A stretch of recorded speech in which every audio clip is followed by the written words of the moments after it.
So that one, again those parameters can be estimated. And then we will be having this. They're switching off. Awesome. Yes. Okay. So to convert this from the mobile frame to the fixed frame, we'll be using the Jacobi. So that is the transformation matrix from global frame to the mobile frame to get the position and orientation of the robots.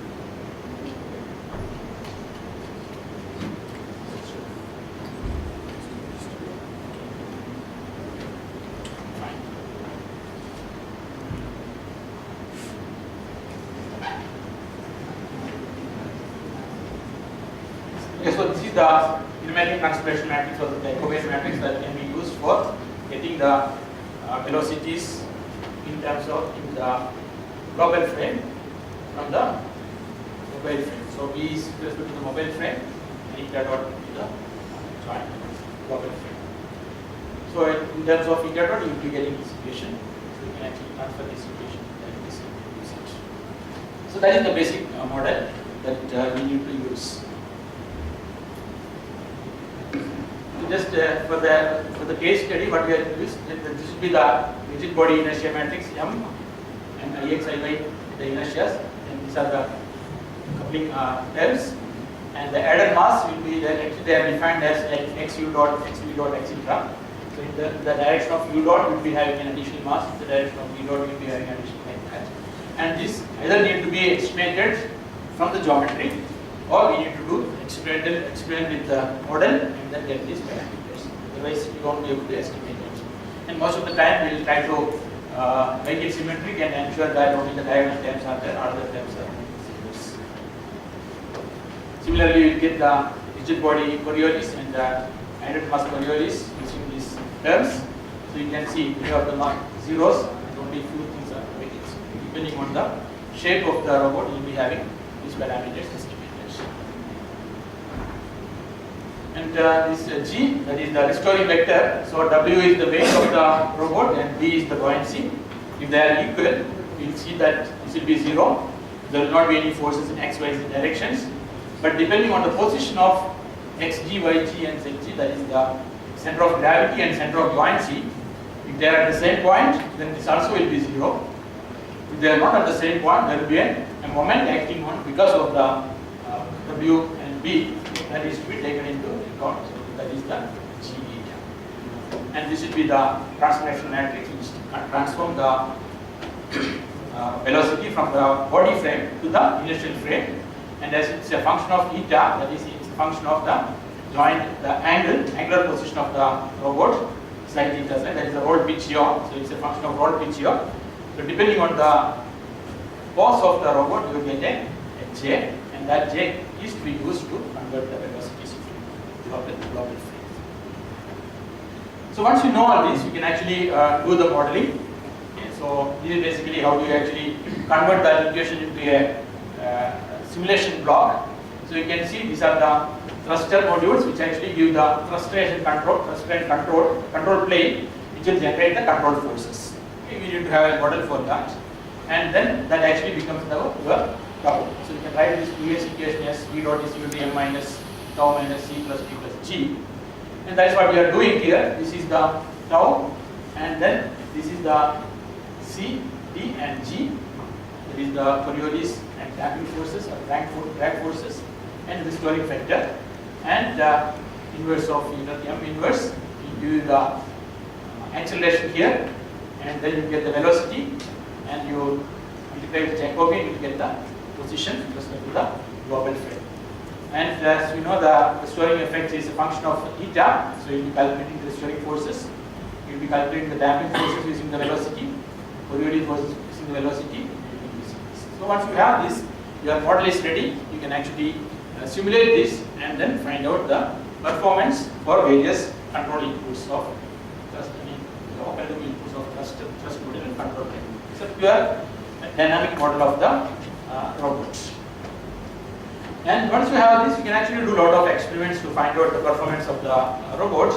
I'm just showing a typical experiment where I am assuming that the CB is at this point and CG is 0, 0, and the vehicle net buoyancy effect is equal to 25 kg force, some values. Basically, I am telling that this robot has got a positive buoyancy, so that it has got a tendency to come up always.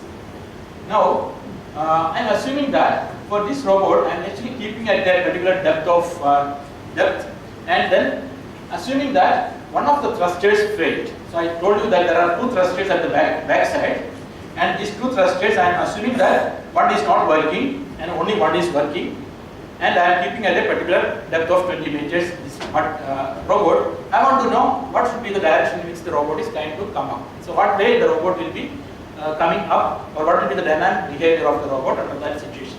So you can see here, when the robot is starting, it will just start and then immediately try to move forward, but then there is only one thruster working that actually creates a moment, and there is a positive force upward also because the buoyancy is trying to push it. So you can see that it will be actually coming up in a spiral way.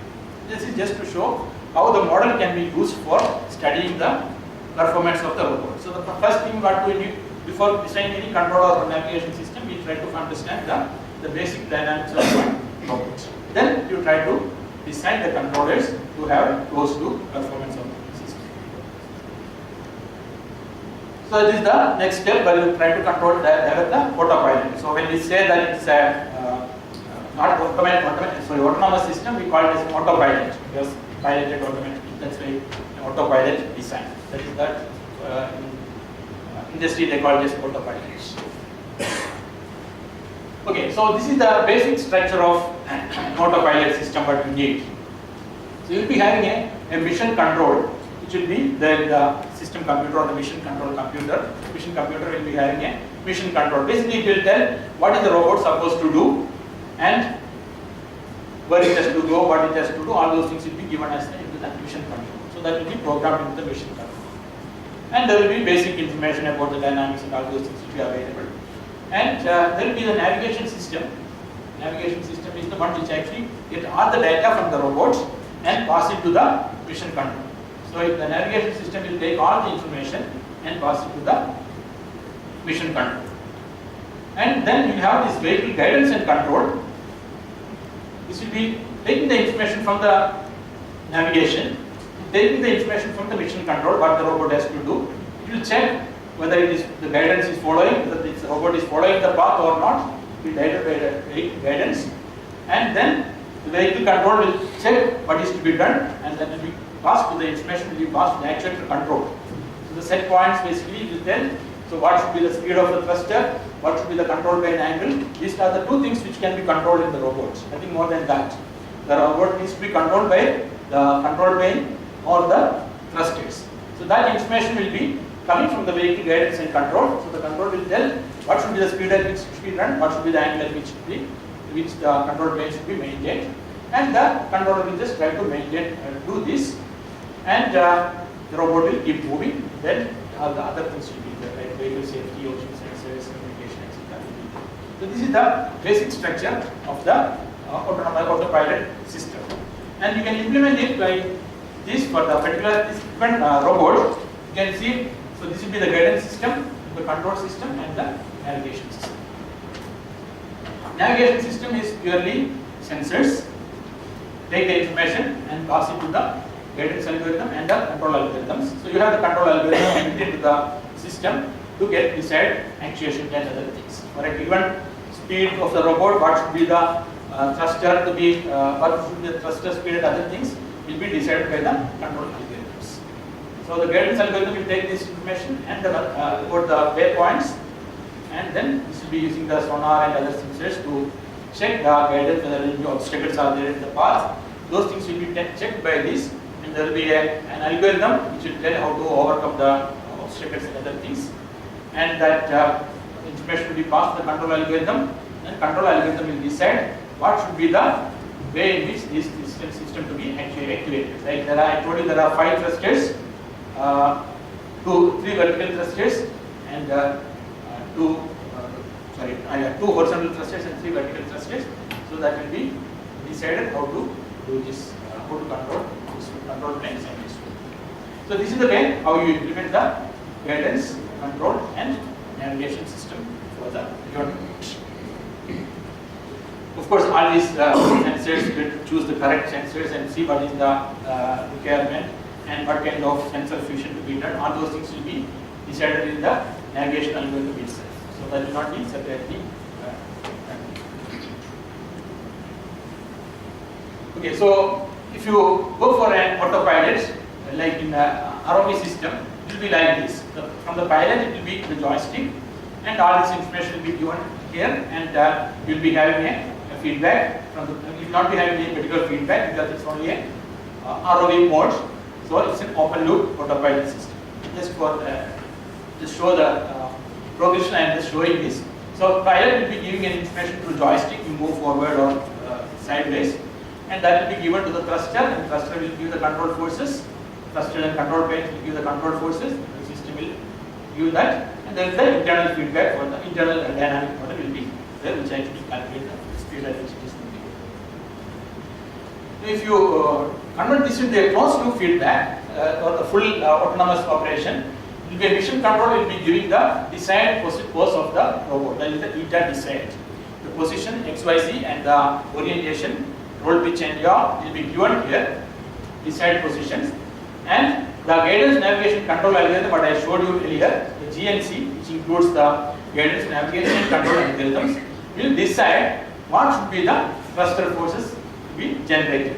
Thrust and control planes, what kind of forces to be generated will be decided by GNC, guidance navigation control, and that information will be passed to this, and thruster will get a particular speed, and the control planes will be at a particular angle, and then it will be moving and we will be getting the forces, and at the end of this, the sensor system, the navigation system, will take the information, take it back to the guidance algorithm, and then it will check the errors, and based on the errors, it will be controlling the. So this is the way how you get the closed loop feedback for this kind of system, for a fully autonomous system. So you keep on checking the outputs from the navigation system, and that will be compared here, and then you will be getting the error, and based on that, so you will be getting multiple loops. There will be an inner loop control and an outer loop control for path planning. Inner loop will be for the speed control or the maintaining the RPM of the thruster or the angle. The outer loop will be for the position control of the robot. So you can see here, so this will be the way how the controller will be taking the information and then passing that back to this. AU dynamics will be, and you will be getting the tracking error will be passed back to the controller. This is the outer loop where the position will be, or the desired trajectory will be maintained by the robot to get the desired movement. So you can actually have different kinds of controller structures. I am just showing some examples here. So you can actually have either a PID controller, or you can go for any advanced control strategies. But in general, if you really want to go a practical implementation, we make it very simple. Go for a PID controller and try to get the desired trajectory. So I am talking about the outer trajectory control, and you can have different tuning methodologies also. If you want to get the tuning, the PID tuning to be done depending on the situations, then you can actually have a tuning and the tuning methodology also. Otherwise, you go for a simple PID control where the AUV trajectory can be maintained as the desired trajectory. Let me skip these parts. I just show you the control. I told you you can have different controllers. So you can actually check this controller design. Once you have basic design of the controller, you can use the basic mathematical model and check the position changes, and then see whether you are able to get the desired trajectory or not. If you are not able to get the desired trajectory, you need to modify your controller, try to see what kind of PID tuning to be done in order to get the desired trajectory. So that is the thing to be done when you decide the control. So it's an iterative process. You don't get it there the first time. You may have to do many times to get the correct trajectory, because your model, and when you try to implement it in the real system, it may not be matching, because your real system will be having different parameters for the inertia and other things. So you may have to do a bit of tuning to get the desired performance. So that's about the basic control. Coming to the guidance, as I told you, the purpose of guidance system is to get a trajectory following. So you need to follow, you need the robot to follow a particular trajectory, given the target points, just to develop the calculate the trajectory and then follow the trajectory. That is basically the guidance system.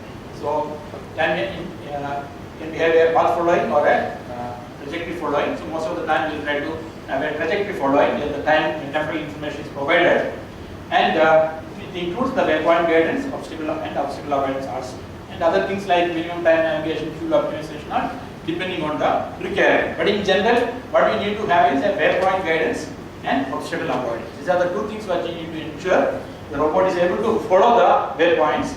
So you provide that waypoints to the robot, saying that start from this point, pass through A, then go to B, then go to C, like that. And on the way, you try to avoid obstacles also. So this is the way how the algorithm will be there. So this is a particular algorithm which we developed in one of my students developed this algorithm, which is slightly modified from the line of sight algorithm. So the normal line of sight algorithm basically tells that if you have a start point and a goal point here, and there are the waypoints, these two are the waypoints. Line of sight says that okay, you go from here to here, and then from here to here, and then from here. So just plan the line of sight. And since it is not possible to go to the line of sight, what it will normally do is to create an arc from here to here. Instead of going directly to the waypoint, it will try to connect from here to here, and then go from here, and then again go to here. So that is the way normally the line of sight works. The disadvantage is that it will always reach the waypoint. If we are always away from the waypoint, it will never reach here. We must reach somewhere here only. So it will be away from the waypoint. But in the case of underwater robots and all, what we need is the robot has to go over a particular sensor to get the data. Suppose it is transmitting some data, robot will just go over the point and then get the data. So we thought that may not be a line of sight, may not be a good way to do it. So we try to modify it slightly better than that, and then see how can we actually ensure that it passes through the waypoint and comes to this. So this is the algorithm where actually we try to calculate a particular correction factor to the angle at some point here. We try to change the direction of motion and then ensure that it actually passes through this path to reach the waypoint. So that is the improved waypoint. So we do a heading correction, which is here, actual reference heading, and a correction heading will be provided, and that will be used for getting the desired path. So this will be continuously calculated till the point reaches here, and then from here again it will be calculated, it will pass through the waypoint. And this is the improved line of sight method for trajectory tracking. This shows some of the simulation research initially done to check this algorithm, and it works well, and we found that it can be used for path planning the robots. Another one was the obstacle avoidance. So because path planning and obstacle avoidance are the two things needed in this guidance algorithm. So again we made an algorithm which is not there already. So we actually made an algorithm called the multi-point potential field method, or multi-point potential field algorithm for obstacle avoidance. So potential field is a very common algorithm or a common method used for obstacle avoidance. It actually says that if you have to reach a target point, you assume that there is an attraction from the target, and then if there are obstacles, there is a repulsion from obstacles. So you try to see where actually you have the minimum potential, you just try to move along that point. That means you have a more obstruction, and the obstacles are not there in the path, you are away from the obstacles. That is basically the potential field method. So in potential field, it always assumes that your robot is a point, obstacle is a point, and target is a point. So always all are assumed as points, which does not take into account the size of the obstacle or size of the robots. Most of the time they will take a correction factor to take this into account without really looking at the actual size of the obstacle or the robot. And that has got a limitation that sometimes the obstacle may be very small, so it will be quite very far away from the obstacle. Sometimes the obstacle may be very big, so there is a possibility of hitting the obstacle also. And therefore, we try to improve that method by something called a multi-point potential field method, where we assume that the obstacle is not a single point, but it has got a shape, a size and a shape. A shape assumed to be spherical, and then we assume multiple points on the surface of the sphere. Similarly, the robot position also considered to be having multiple points, and for all these points we try to find out the potential. So instead of taking it as a single point, we take it to multiple points and then calculate the potential. So that is the multi-point potential field method. I forgot to give the reference here, so you can actually, if you are interested, you can refer to these papers. Let me give you later, or you can search for multi-point potential field method or my name. You will find these papers available. Okay, so this is the way how it works. You can the obstacle will be having multiple points on the surface, and the position of the robot, next position of the robot will be also have multiple points. So you calculate the potential of all these points, and then find out which one has got the minimum potential, and then move to that point. So this way, the size of the obstacle and the size of the robot is also taken into account in planning the obstacle algorithms.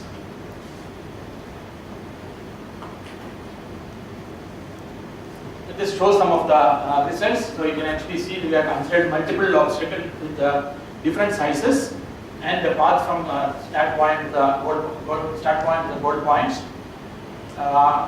Try to simulate and found that the robot is always able to overcome avoid the obstacles and maintain a minimum distance with the obstacles.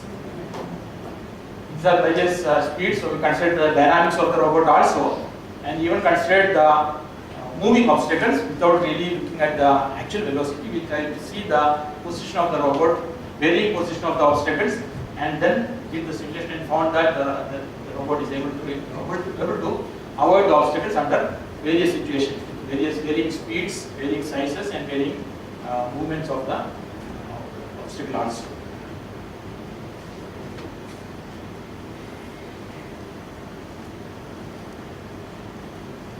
Okay, this actually compares the existing method. There is a VFF and MPM. There are different methods available.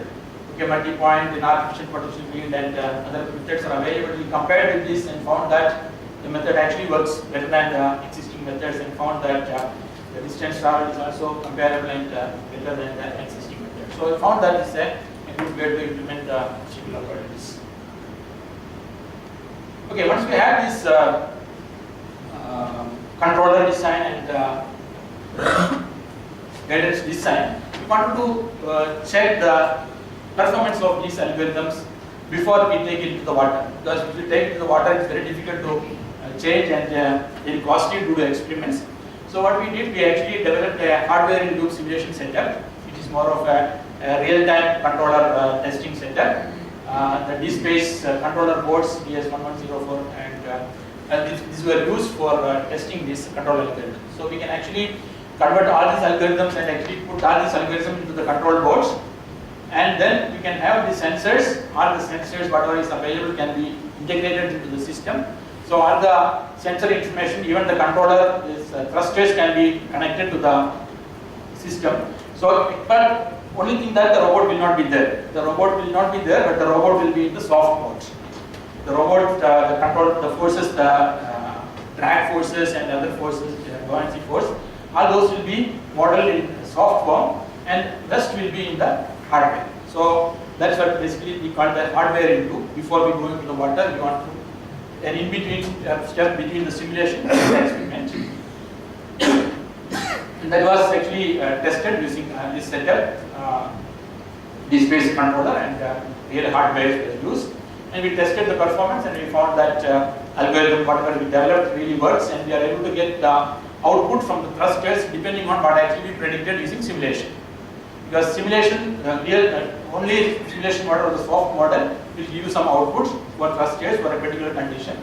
The same thing we have to test whether it is able to give it with the experimental setup. And we found that it works well. And based on that, we actually took this to the water and then did the testing. So this actually shows the LabVIEW interface for hardware view testing. So we tested, we can actually do multiple experiments, ensure that whatever condition you want to do the testing in water can actually be tested here, and then see that the things work the way we expect.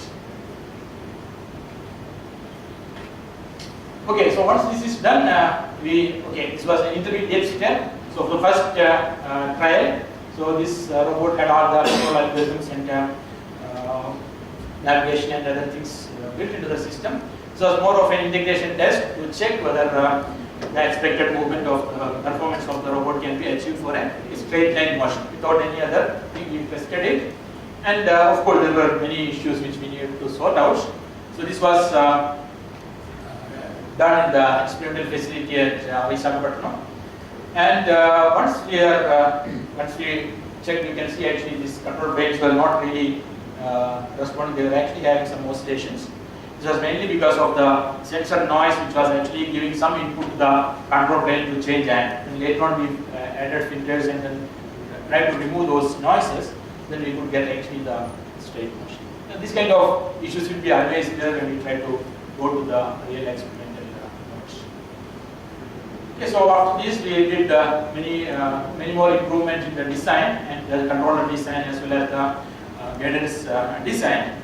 Of course, we could not really test the guidance algorithms because the obstacle avoidance algorithm, because we did not really put any obstacles in the real experiment function. Moreover, the sensors what we are having is very limited capabilities for obstacle detection, so we could not really do the testing of that. Okay, and once we were happy with this, and we just started doing the real experiments.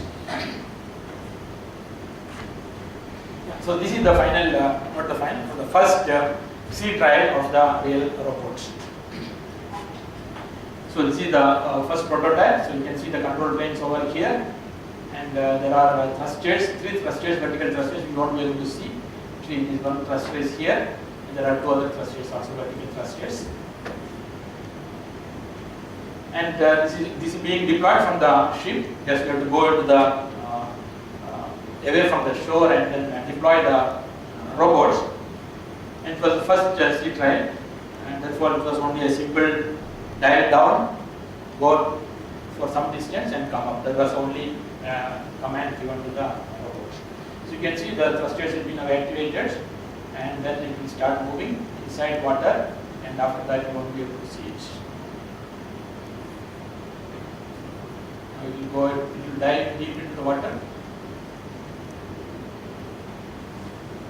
And after that, it will complete its mission and come up, and then it will be retrieved by the divers. So it has been taken back to the ship after the mission. So that actually shows that this is the first sea trial, and now it is being developed further. And Defense and the Navy is trying to make this a program for developing more robots for defense applications.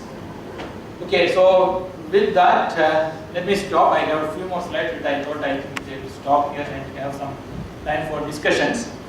So basically, I wanted to give you some information or a brief idea about what do you mean by autonomy and how do you actually give autonomy to the robot, and what are the basic requirements need to be satisfied to have the autonomy for robots. So as I told you, 3 questions: where am I, where am I going, how do I get there? So if the robot can answer these 3 questions, the robot is capable of doing autonomous operation. And to implement that, we need to have the 3 systems called guidance, navigation and control. So this guidance, navigation and control will help the robot to have these 3 questions answered.